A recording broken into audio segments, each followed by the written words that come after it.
Welcome to another episode of The More You Know. This show is not supposed to be a bi-weekly thing. I just been really caught up, or it's just people canceling last minute with me. But luckily today we have this guest, Jack Pierce. Jack is a best-selling author on Amazon. But I will let him tell you more about that himself. Jack, can you give us a brief intro? Yeah, my name is Jack Pierce. I am the best-selling author of Under a Morning Star, The Suicide Diaries, Condemned, and a self-help book of all things called Nuke Your Brain, which is all about, curing your anxiety, depression, and insecurity. Even though I still have a little bit of it, I've, helped people get over theirs at least a little bit. And the only other thing really to introduce is I do a podcast now called Terror Tracks, where I more or less teach you how to write all of this stuff I have so far, along with some other bits. But anyway, we get into that later. Tell me, how did you first of all, how did you get into writing books? And if you don't mind me asking, like, how long are your books, Well, the pages wise? all of them kind of differ, but I have four novels. Well, actually, I'm screwing up. I've literally written so much stuff I can't remember at this point. I think it was five novels total, which would be Under a Morning Star, which was 450 pages. Oh The wow. Snow White Murder was 403 or 4 pages. Dreamer was about 360. KIA was about 405, and Nuke Your Brain was barely novel length, and that was around 250 pages. The rest of them are 120 flat. How long does it take you to write these books? Well, I mean, Nuke Your Brain only took about 2 weeks, Oh and wow. just some of those books you get touched by the Holy Spirit, not as a religious thing, but that's what I call it. When all of a sudden you get this inspiration and you're churning out 50 pages a day, something's happened.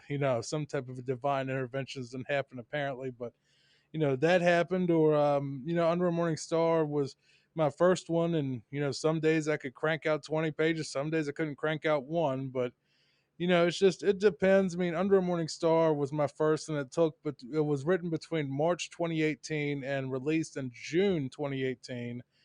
But some of my books I've had them take anywhere between 2 weeks and months. It just depends on if I get the touch of inspiration that makes it just come out. But some just don't. When you're writing a book, like when you say that you only write, well, sometimes you can't really churn out like a page a day. Is that because like you're your own worst critic and like you judge your art, well, you judge your work really strictly. So are you like on those days, is it just like, oh, it doesn't sound good, or like, oh, it doesn't flow? No, it's more like constipation, which I think that's what George R. R. Martin said about writing. He put it perfectly when he was talking to Stephen King, where he basically said, "Aren't there some days you sit down and you sit down and you write a sentence and it's like constipation and you hate the sentence and you eventually start wondering if you're really that great or should you have been a best-selling author? Maybe you should have been a plumber."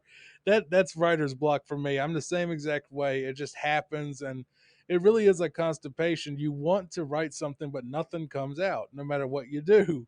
You just have nothing there. This kind of just reminds me of that one episode of SpongeBob where he has to write that 400 word essay, and he just sits there and he's like doing all the dramatic uh scene, and he just wrote the Yeah, yeah. I don't think I've ever had writer's block that bad. I mean, 400 words is about 2 pages, a little bit less than 2 pages, but yeah, I don't have. It just depends, Just some books work and some don't, and there are plenty of books that I've written that just will never see the light of day, or eventually became shorts because they just could not go anywhere. Some books just aren't gonna grow. Are your books all digital, or are there paperbacks too? They're all paperback. They're all on Kindle. They're all on, not all, but most of them. I think like 9 out of 10 of them are in pretty much any bookstore you can go to, whether it's Barnes and Noble or Kobo. They're in all of those, paperback and Kindle versions. And I have three that are in Audible, on Audible right now, and I have another seven. The other seven are actually getting Audible versions done now by different narrators that I hired to deal with all this, because I had to go through a lot of behind the scenes stuff, legally and all that. Not like a lawsuit or anything, but I was switching. I left the publisher, created my own publishing house, so there was a lot of sort of stuff and red tape I had to go through to get the rest of the books, signed up for Audible. So I had the legal right to do that. But I mean, I have now, so it's all going to be coming out on Audible too. So all three formats. Gotcha, gotcha. Yeah. Uh, Take me through the process of like getting your book published paperback, because I feel like with like manufacturing and shipping, that can be a lot of work. Do you handle that yourself, or or is that like outsourced to like a different part of like a company? Well, you can do it multiple different ways. I do it through Amazon's Kindle Direct Publishing, which is, what most, places use now at this point. But you can also do something like Ingram Spark if you wanted to do more of that sort of thing. I don't see why you'd really go with them, but they're an option. You have to pay to be with Ingram Spark. I think it's like 50 or $60 a year. But I think they can actually get you hardcovers is one reason you go with it. I think you can get hardcovers through them, or Lulu is another one where I've not had any experience with either one of them. But I think Ingram Spark is more if you want to get into libraries.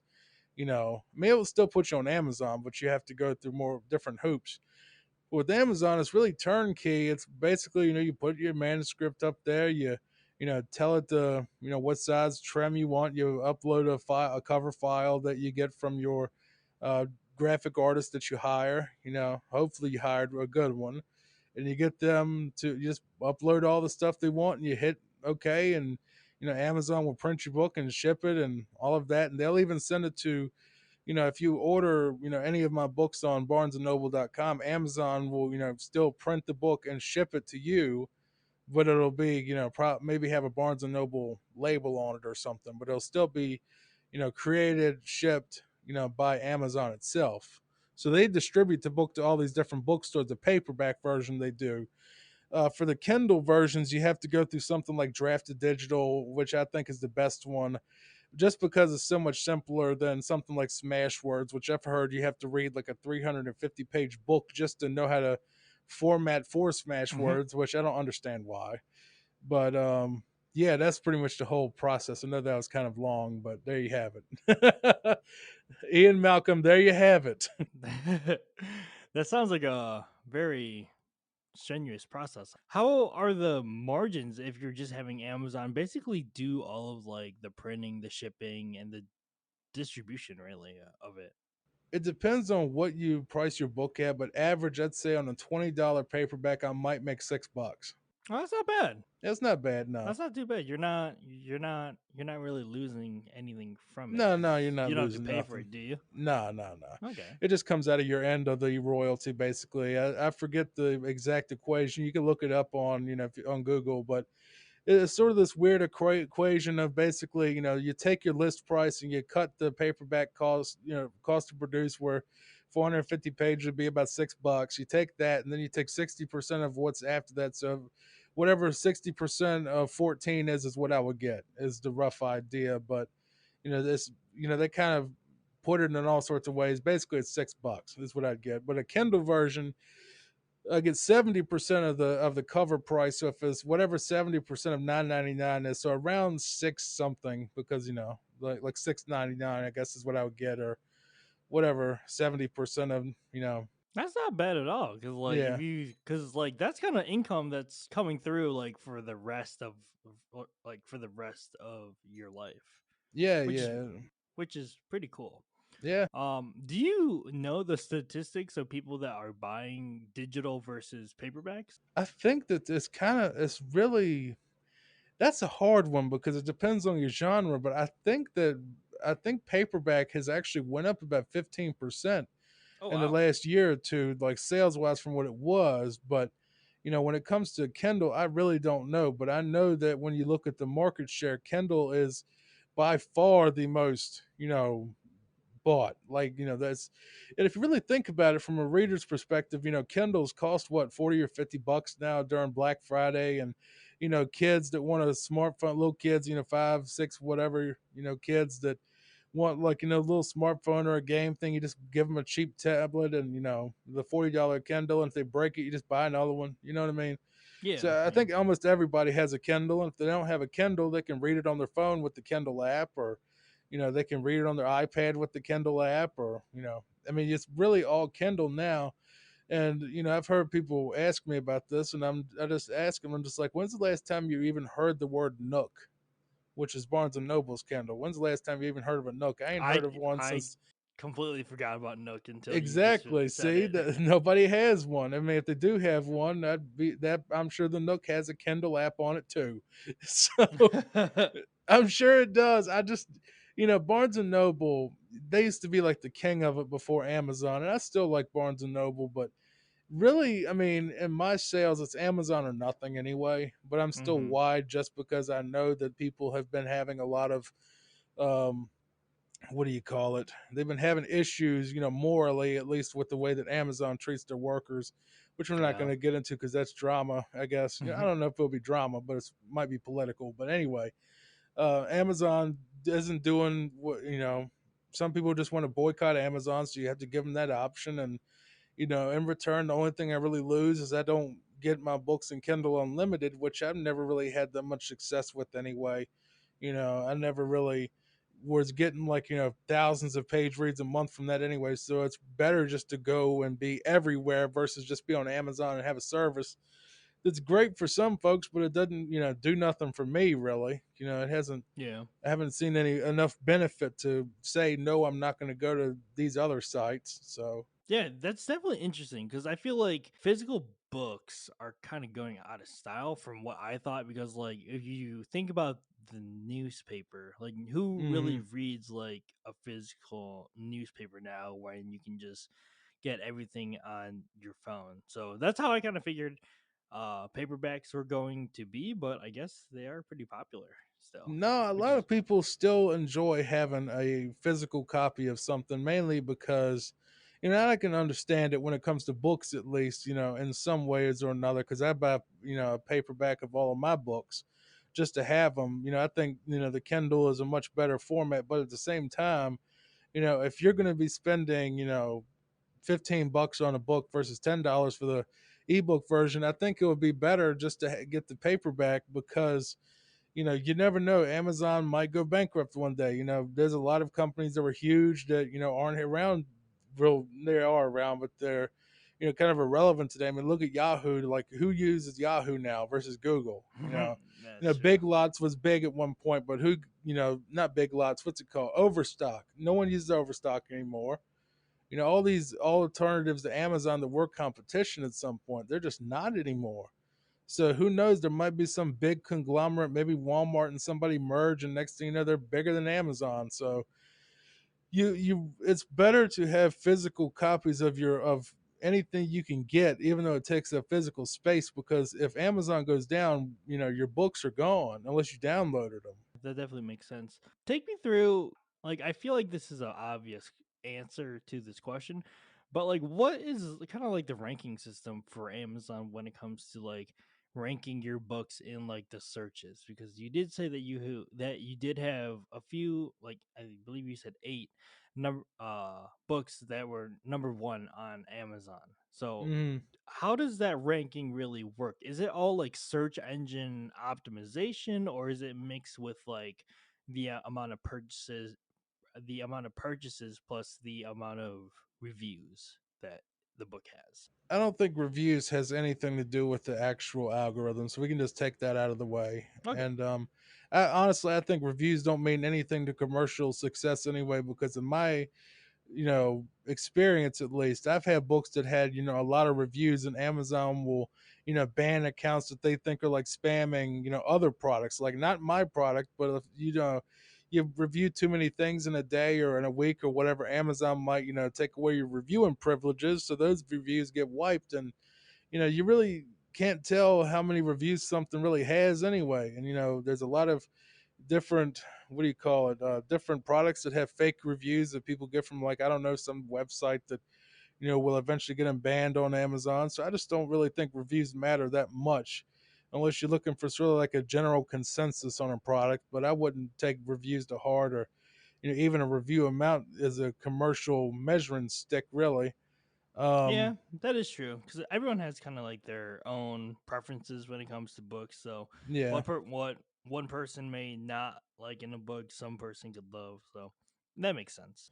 yeah. So, well, anyway, to answer your question, I honestly don't know what makes you rank in search, but when it comes to the charts, like if you went to like the top 100 horror on Amazon, you have those books that are listed, and I think Amazon checks the against all the other books what is selling the best in the current 15-minute slot. So every 15 minutes it sort of cycles its data, and whatever's selling the most at that point in time is at the top of the list, and they just keep ranking. They keep changing the list every 15 to 30 minutes. I think it might actually be, I think it's about 15 minutes they keep changing it. Maybe it's constant, I don't know, but I know that I've had all of them at least hit the top spot. Even if it was for 15 minutes, it touched the sky. It hit the top. I don't know how long it stayed there, but it was, I know that Under a Morning Star stayed there for about 3 or 4 days straight in Halloween 2018. It did, yeah, Halloween week, not Halloween day, um, 2018, and it did really well. And that kind of skyrocketed some of the other stuff I was working on at the time. Oh wow. And yeah, I mean, I've had, every Halloween, they all go to rather number one or really high on the charts every Halloween season because I do like these, promotional campaigns for them and everything. And um, there's also, during Christmas, I'll usually give away all the books for free because you just don't know. Some folks just don't have any money because of COVID, and I don't really, I don't lose anything by giving away, a couple thousand copies of each book just to make someone happy during that season. That's So I don't, awesome, yeah, I man. don't, I don't see any reason to not do that. It only cost me a few bucks to, I think it's like $5 a book or whatever, and $5 is enough to get out a couple, thousand copies of a book to people that can't afford, anything for Christmas, something for them to read at least, even though it's a horror novel instead. I think that's worthwhile at least. Hey man, that could inspire someone to write their own book and follow your same exact journey. But I think that's awesome that you do that during the holiday season. Yeah, I just don't. I mean, because COVID's hit people so terrible, and it's gotten so bad that people can't even afford food, let alone movies or books or something. I just feel like if I bring somebody any amount of joy with what I've written, even though it's some really gruesome, dark stuff I talk about, if it brings them some type of joy or comfort that they actually have something to occupy their time during that season. Because I know that Christmas is a rough time for a lot of folks, including me. It's kind of a rough time period, every year, because just different dramas and stuff. You know how Christmas it can be in some Yeah. places. It's not holly jolly everywhere, but I just try to do what I can for folks. I mean, because I'm at the end of the day, I might have sold thousands of copies. I think Under a Morning Star sold about 16,000 copies total, and that's really good. I think it's not millions, but it's at least hit number one and plenty of times. And I've been in my mind, I'm still nothing. I'm still a nobody. You know what I mean? Yeah, like yeah, like I you get when you that. when you're a nobody for so long, you're just like you don't think about, you can't imagine being somebody after a certain point in time. So Yeah. some other people may think, oh my god, he's a best-selling author. I'm just like, I'm just a guy. I'm just a guy. I'm just trying to get through everything like y'all are too. So I mean, there ain't no, I'm not going to sit here and tell you I'm God's gift to literature, but I try my best to give you the best product I can. So When you're number one, like, do you notice like a skyrocket in sales, or is it just like more like people are viewing your book and just like clicking on it, reading about it, not necessarily purchasing it? no, no, no. You have to sell the copies to get higher on the list. Okay. Yeah, you have to have actual sales. Yeah. For people who are like trying to write books or like trying to write like short stories, like what are some tips that you can really give them today to like really bring their writing or bring their writing or storytelling to the next level? I hope this isn't out of place, but that's kind of the point of Terror Tracks, is I use this show to basically teach you all of that in depth. But if you want kind of like a gloss over, more or less, just like a preview of that, as in a ball, I guess. Yeah. I guess you could say, more or less, you got to find your style. You don't need to look at other authors for that I need to do this sort of writing or this sort of genre, this sort of story, this sort of prose to be a good author. You read what you like, and if you want to imitate it, that's fine. But you just find your own voice. Just write your story, because people, if people want to read Stephen King, they'll go and buy a Stephen King novel. If they want to hear a Jack Pierce novel, they'll come buy one of my things. But they're not gonna, they don't want to grab a new book by you and be like, oh well, he's just trying to copy Stephen King or something. You know what I mean?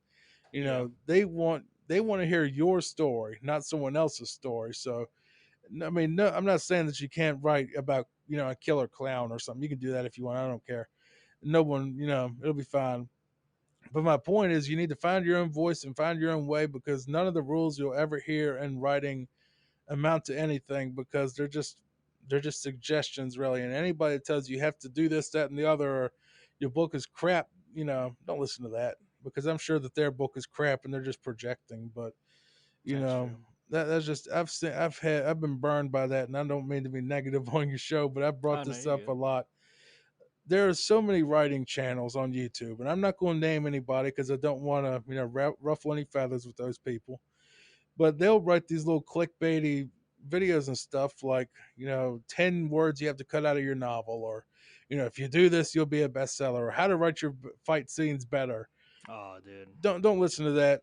Don't listen. Clickbaiting videos are Don't horrible. listen to that at all. Just ignore those. Just block them. Just do not watch any of those videos, because the thing is, a lot of those people rather have only one book out, which has only done commercially well because of their YouTube channel, and that's it. Or which is fine. I mean, if you have one book out and it's done you well, I'm not saying you're bad, but at the same time, it's sort of like a baseball player. If you hit a couple of home runs, it doesn't make you Babe Ruth. You know what I Hmm. mean? Hmm. I guess that's a good analogy.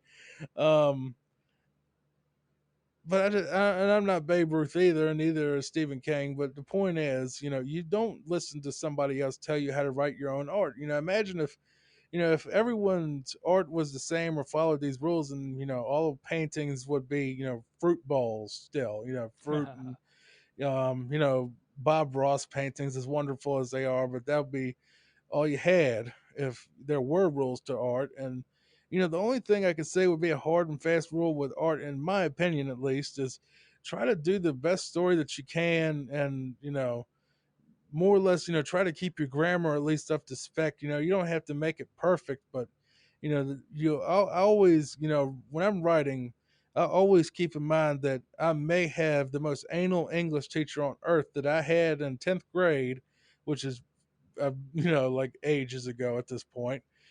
I'm getting old.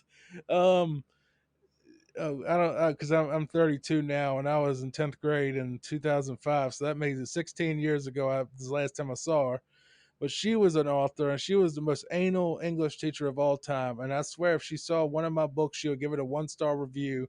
And that's how I always thought in my head is, even if the story isn't perfect, I need to make sure that this grammar is on point, to make sure that those, a Miss Whittle, that's what her name was, make sure that Miss Whittle or a Miss Whittle clone does not see this and, downvote it, and make Hmm. me look terrible. So I would say, at least, the best. I mean, you don't have to, be perfect with your grammar, or take away from your style, but really, really focus on your flow and make sure it reads well. Basically, make sure it seems like you really took the time to polish this thing. Last question that I have for you is like, tell me about your work schedule. Like, do you do this full time, or do you have other things going on? When you're starting a new book, what's kind of like your daily schedule when it comes to starting it versus to when you're finishing it and when you're going to do the proof uh proof reading process? Well, writing the book is kind of spontaneous. I don't really have a writing schedule, which I know I should. And Mhm. so many famous authors tell you that you need to have a schedule and write at this time of day every day, and I just can't do that. But I have a day job where where I run a tech company in real life, so I have all the hassles that come with dealing with the clients and stuff that day to day, which is not has nothing to do with books, but that's what my main day job is being a tech, working on computers and all sorts of other stuff. And I make pretty decent with that. I'm not rich by any means doing it, but it's good enough. I enjoy my work. It's a little bit more lucrative than it's more stable than books are. But anyway, I go through I write whenever I feel the need, basically. And do the podcast now, and that's something I've been focusing a lot more on, is doing that, and writing scripts for the Are You Afraid of the Dark reviews at the end of the show. And so that's a lot of my writing energy goes into that, is sort of watching that show and taking notes and sort of formulating how I want what I want to say and all that. And so it's like I have sort of like a sporadic thing, and then you have interviews like this one, which are wonderful. I love them and want to do as many as I can, but that has to be put into the schedule too. So it's just kind of scatterbrained. I don't really have a sort of I wake up at 9 o'clock and I do X Y Z and go to bed at 12. I mean, every day is different when you're self employed. So I think I enjoy being self employed a lot more than being working for somebody. It's just Oh, for sure. it's better for me because I just don't feel like I could go back to work and listen to somebody else, Oh, especially at dude. this point in my life. I just don't I'm too old, too ornery, and got too many problems with me, mentally and physically, that I'm just not going to listen to somebody, talk down to me like I'm a piece of crap again. Yeah, that makes sense. That does make sense. It's very good that you took life into your own hands and like doing the stuff that you do that makes you happy and that's satisfying. Yeah. All right, one last thing for real, but like I feel like do you get a lot of new inspirations or ideas from watching other TV shows or from reading other books? Not necessarily copying it, but just like when you find like the plot of the show or the book that you're reading currently, like are you like inspired to write your own version of that or like write a spin-off of that, like are have any of your books have ever been like inspired by like something that you watched? Oh yeah, I mean that happens. I mean, like Under Morning Star is pretty much, that was sort of formulated or based around the idea of mixing Final Fantasy VIII and Silent Hill into one story. I think it came out well, and not Suicide Diaries, Snow White Murders was me sort of trying to blend Silent Hill and Law and Order, because I was watching a lot of Law and Order at that point. Love Law and I Order. think it's my favorite show of all time. I could go on for days about the original NSVU, but I wanted to have something like that, that same sort of cop drama, plus Silent Hill scary monsters and all that, and the trippiness of that sort of thing. And then of course you get inspiration for all sorts of stuff, but like the Ghostwriter Murders was actually which is the new audio drama that I just started on the last episode of Terror Tracks. Not out now, but it'll be out in 3 weeks. Anyway, point is, that one was sort of inspired by this episode of Are You Afraid of the Dark called The Dream Machine, where the guy got a magic typewriter, but for some reason, instead of it granting wishes, it was like he would type a story and like it would be in someone's dream, sort of like the typewriter is like Freddy Krueger or something. Mhm. But I just made it where like the guy typed his wishes into it and then started killing people, Oh wow. which I thought was cool. And then Harvest of Children was actually pretty heavily based on a couple of different Twilight Zone episodes, not Twilight the book. I don't write about sparkle pyres. Um, I can't stand that movie. But Oh yeah, anyway, same. yeah, that one was based around that. And trying to think, Condemned. People think it was actually based on the first Saw, but it's not. It was actually based sort of as a spin on this book called not book, this movie called Nine Dead that nobody's heard of, I don't think. And the idea in that one was they took nine people, put them in one sort of room, and like every 15 minutes a guy would come in and say, "Why are you here?"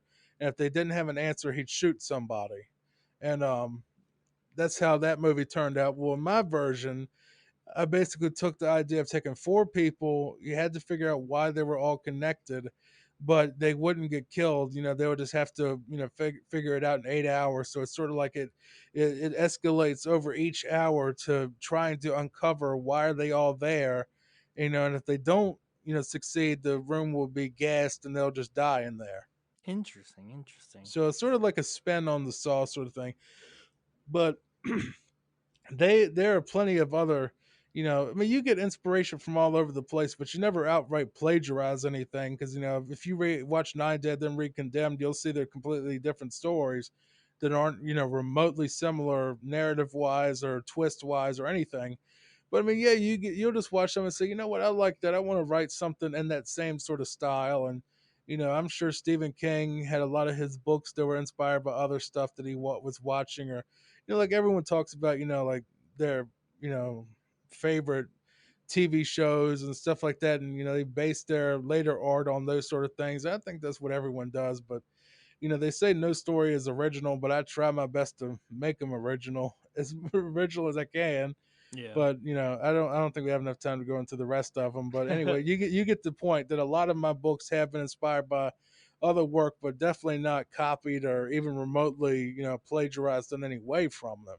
But yeah, Jack, I want to say thank you so much for coming on to my Thanks for show. having me on, man. It has been great, like hearing like the author, like the process of like writing a book, and like just like the behind the scenes stuff that like no one really knows about. Where can my listeners find you?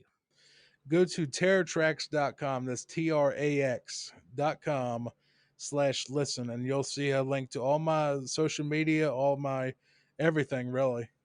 So terrortracks.com is TRAX, not TRACKS. I will link your books in the description of my podcast. Everyone go check out his podcast, and if you're looking for a new book, consider one of Jack's new books. I will have them all linked in the description below. Thanks so much, Jack, for coming on. It was a real pleasure All right, thanks for having me on. to I you. appreciate it. All right, and that's a wrap. I hope you enjoyed this show of The More You Know. If you enjoyed this episode, please consider rating this podcast on Apple Podcasts. It'll certainly help me out in the algorithm, and be sure to subscribe or follow to The More You Know on your favorite podcasting platform like Spotify, Apple Podcasts, or Google Podcasts, or any of your favorite podcasting apps. And lastly, if you would like to contribute to The More You Know, you can head over to anchor.fm /The More You Know Pod and contribute any monetary value to help the quality of the show, and in the future bring on some more interesting guests. Thank you so much, guys. I appreciate all of my listeners, and I hope you guys have a wonderful week.